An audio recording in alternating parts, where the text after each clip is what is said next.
again. Welcome to Lady Liadan's Learning Library. Today we are going to be doing some beading, making some jewelry. Jewelry always makes an excellent gift. Today I'm going to be making a replica of a late Roman period necklace. I saw a picture of it on Pinterest, and it was actually another friend of mine made a replica of it as well. I saw it and I liked it, so I wanted to recreate it. This necklace is made of glass beads, and it dates from about 200 BCE to about 200 CE. What we're going to do today is we are going to learn how to make a necklace. Now feel free to scour Pinterest, the internet, for period examples of glass beaded necklaces or bracelets or other types of jewelry. Feel free to recreate them. You can get glass beads from a number of different sources. Local artisans who do lampwork beads. You can go to your local craft store. Sometimes they carry a lot of beads. There are a couple of other places on the internet that you can get glass beads. So what we're going to do today is I'm going to make a bracelet to match that necklace that I have there. And what I used tiger tail. And tiger tail is a product that is a nylon wrapped or nylon coated strand of wire, which makes it incredibly strong. So I need to measure out, and a beadboard is a nice little wells for your beads, so you can plan out what you're doing. And it also has a ruler. So I'm going to make it about 9 inches. That gives me enough to go around my wrist. And I have several different types of tools. I have needle nose pliers. These are actually 4-in-1 pliers, where they're a cutter as well as round nose pliers. And let's see, what else do they have in here? Cutter. They've got a flat part. They're really kind of a good all-purpose tool, and they fit really well in my hand. The other tools I have here are a flush cutter and a bead crimping tool, because with tiger tail we're going to be using crimp beads. Having a beadboard is nice. You don't have to have a beadboard. A piece of felt will help keep all your beads in place. We're using cylindrical glass beads, and we are using round glass beads. I also have what are called e-beads. They're a glass bead it's not a seed bead, but it's just one step bigger than a seed bead. And then we have our crimp beads.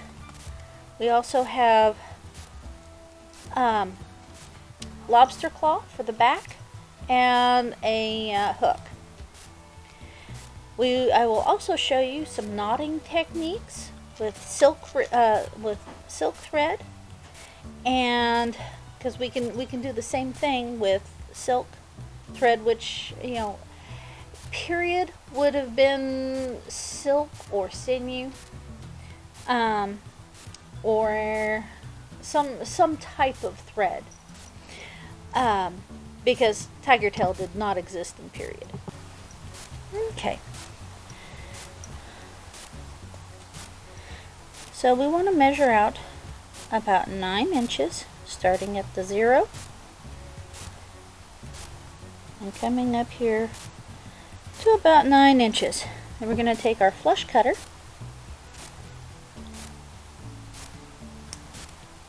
clip that. Just going to put that right there. I'm going to wind that up so it doesn't try to run away.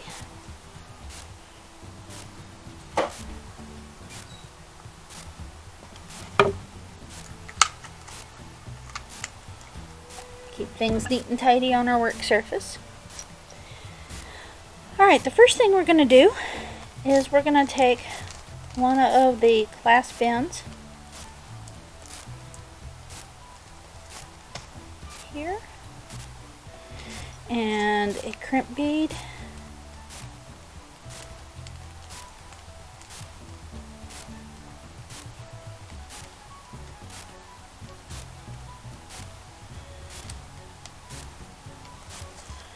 Alright, so we're going to put the crimp bead on first.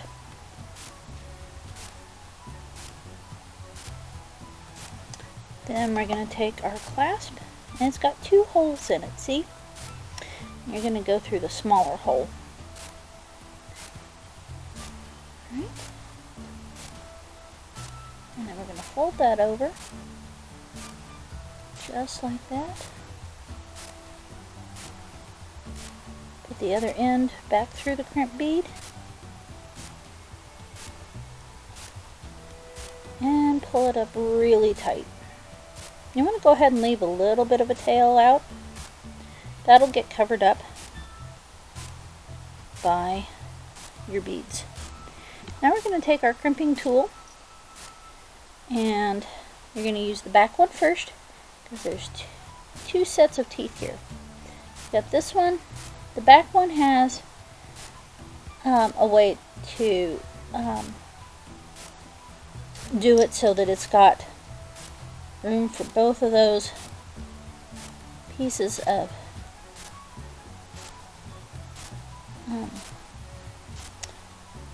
tiger tail.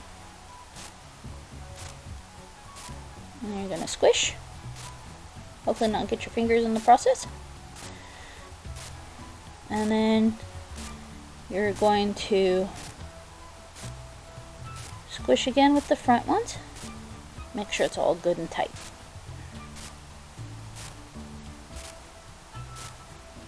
Now, that should be nice and tight and not come out. Then we can start stringing. Oh, I need to undo my, whoops.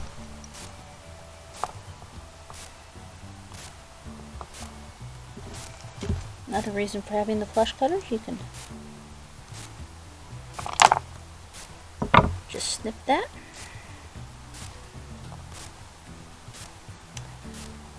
See how I've planned out exactly what I'm going to do there?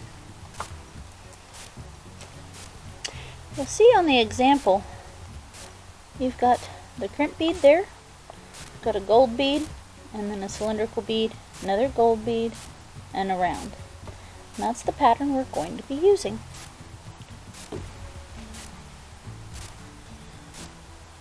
So, tiger tail is nice and easy for little hands because you don't need to use a needle. So we're just going to string that along.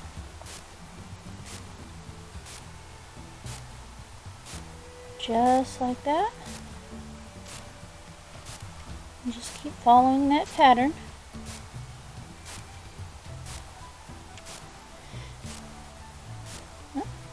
Make sure that that tail goes up into the bead. That way it doesn't scratch anybody.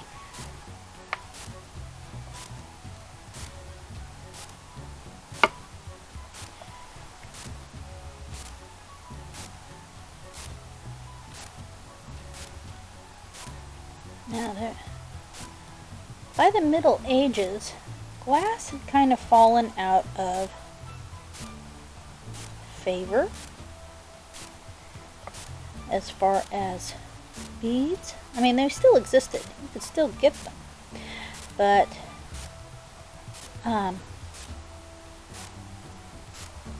people started using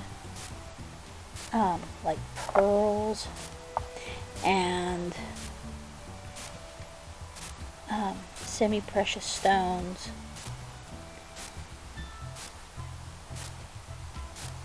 And things like that. Even wood.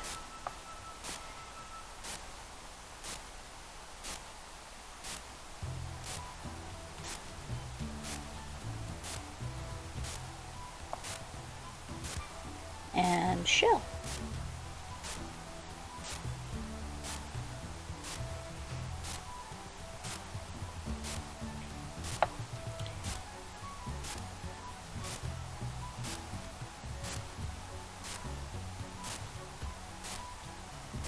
Glass, if you remember in the episode I did on stained glass, people were using glass for a long time, and the different minerals and how it's fired and the minerals used in firing the glass could affect the color.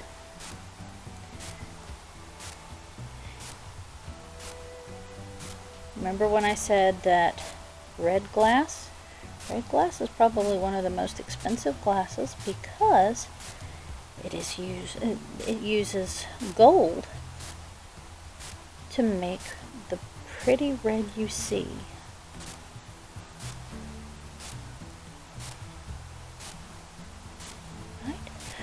Just about to the end of that.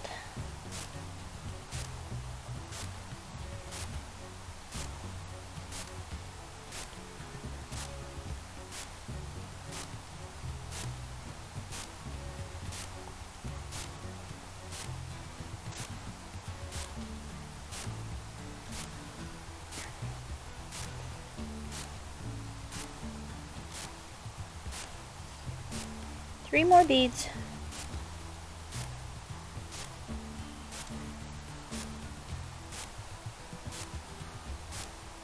Right.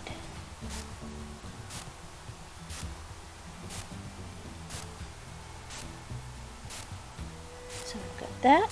And then we add a crimp bead here. Come on.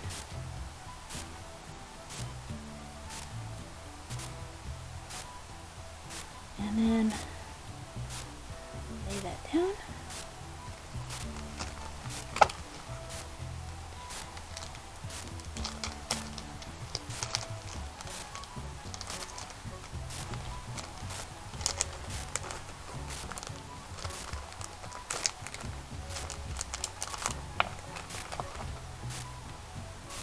Made our crab claw.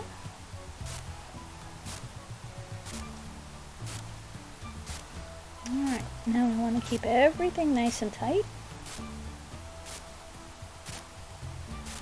We're going to fold that back in on itself just like we did before.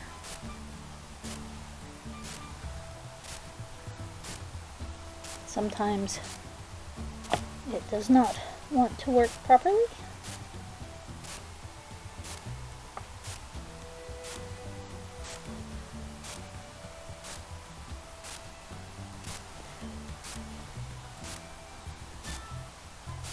Alright. So make sure that no. Everybody go back in there. Alright, now we need our crimping tool. Remember to use the back one first.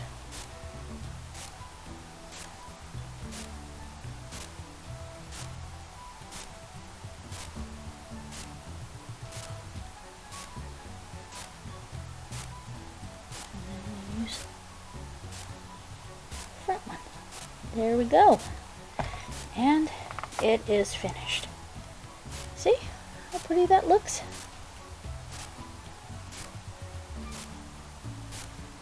Just like that.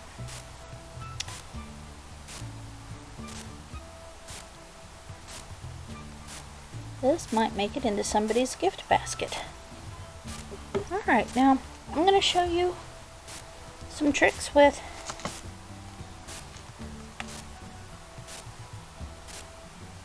silk thread. Now I cut my silk thread longer than I need it, just because I'm going to be tying knots. And the reason I tie knots, this is something for older kids to try, because it requires a lot of dexterity. And I'm going to be using a beading needle. It's just a long thin piece of wire with a big old eye here in the end. I'm going to clip off that frayed piece, just like that.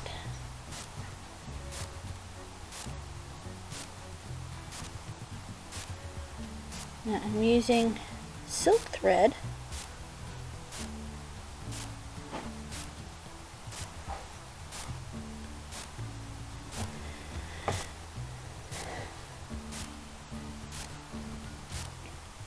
So what I'm going to do is, let's see, that one,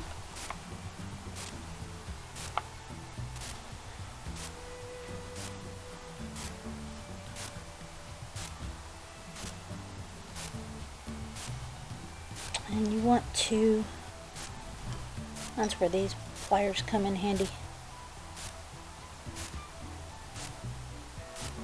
You want to crimp that down just a little bit so it holds your thread.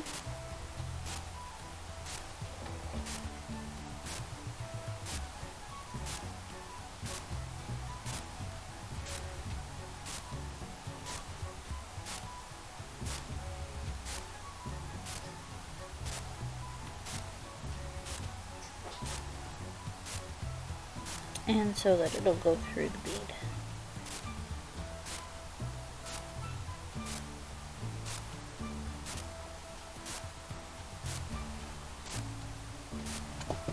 Let's see how that works. There we go. Alright, now this is where we do the knotting technique. So what you're going to want is a toothpick. And that toothpick gets inserted right there. And what you're going to do is you're going to tie a knot around that toothpick.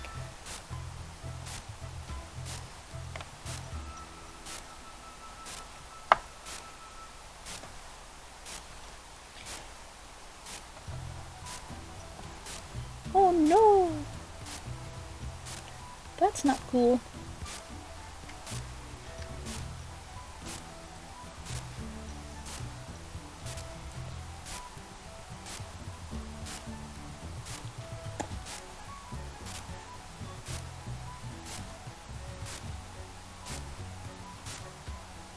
Alright. So, we're going to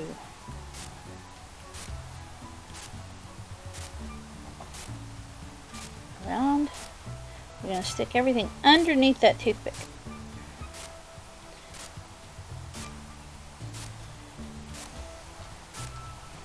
All of my beads keep getting in the way.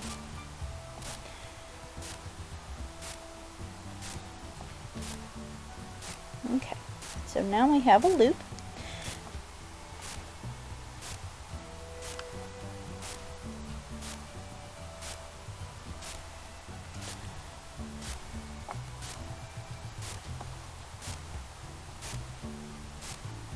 Alright, so what's going to happen is that toothpick actually acts as a... it came out too soon. It's very fiddly. I'm not very practiced at it, but the more I learn, the more I practice, the better I get. So,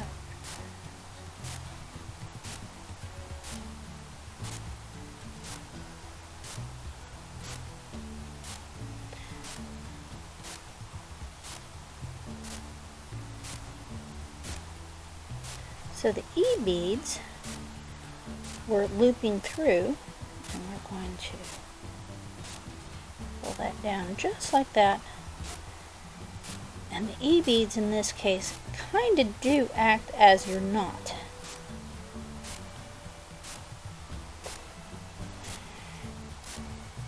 So with the E bead, what I did, if you can follow it, these are very tiny. Okay, so I took the E bead just like that, threaded it on.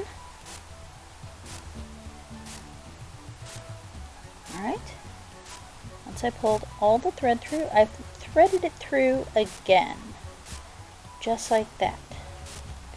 And it will actually, if you can see, act as kind of your knot on either end, so that if the thread breaks, you're only just going to lose maybe one, maybe two beads.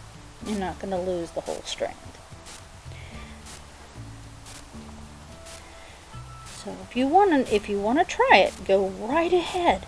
Just know that it's very, very hard, and it takes lots of practice. That way you don't get frustrated first time out because it's not working the way you want it to.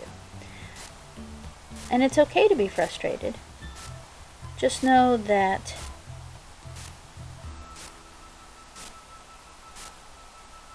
even I have trouble with this. Alright.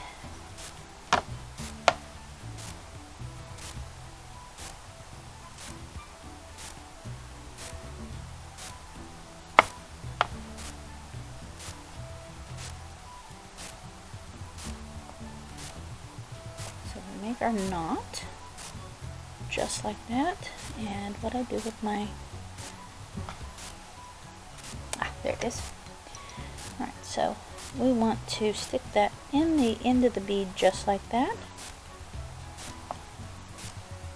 and we are going to pull that knot right down to the base,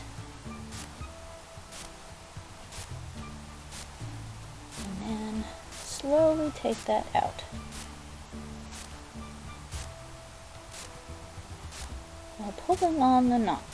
Like I said, you have to be incredibly dexterous to do this. Alright.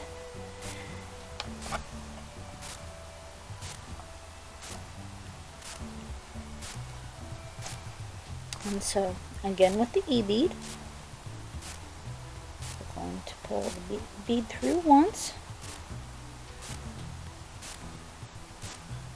Just like that. Get it far enough down, and then we're going to string it again, essentially locking the bead on. Just like that, so that it can act as our knot.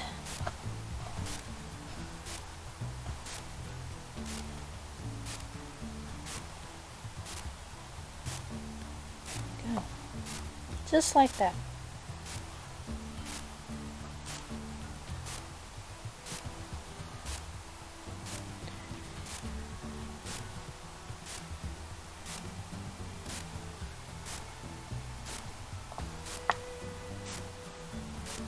It's not behaving. That's okay, we can make it behave.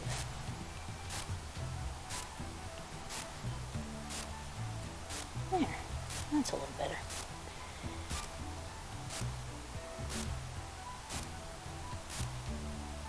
That's the start of a silk strand.